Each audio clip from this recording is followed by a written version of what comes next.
আগে তো গুলা রাখছি কাঁঠাল দিয়া। আজকে আমি বানায় দেখাবো কাঁঠালের পিঠা।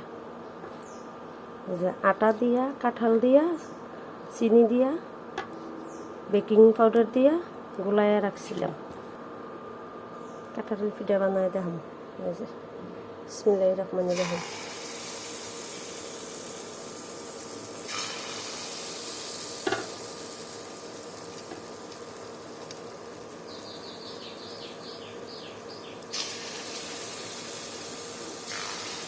কাঁঠালের পিঠা এভাবে ছোটো ছোটো করে দিলে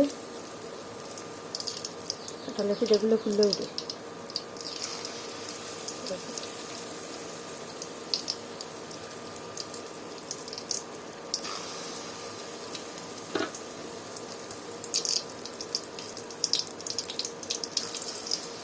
অনেক মজাদার একটা কাঁঠালের পিঠা,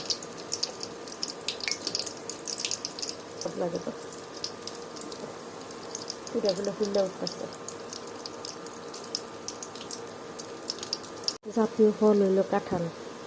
কাঁঠাল দিয়ে পিঠা বানাইতেছি, সাথে আটা,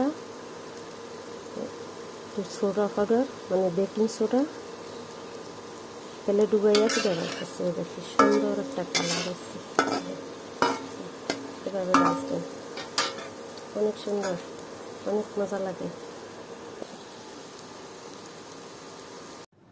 এই যে কাঁঠালের পিঠা বাজ্যে রেডি করে এই যে আপনাদের আবার বাইঙ্গা দেখাম এর ভিতরে কেমন হয়েছে। এই যে খুব সুন্দর হয়েছে, ভিতরে খুব একটা সুন্দর হয়, মুখে দিলে অনেক ভালো লাগে, মজা লাগে। কি একটা কালার আসছে পিঠার।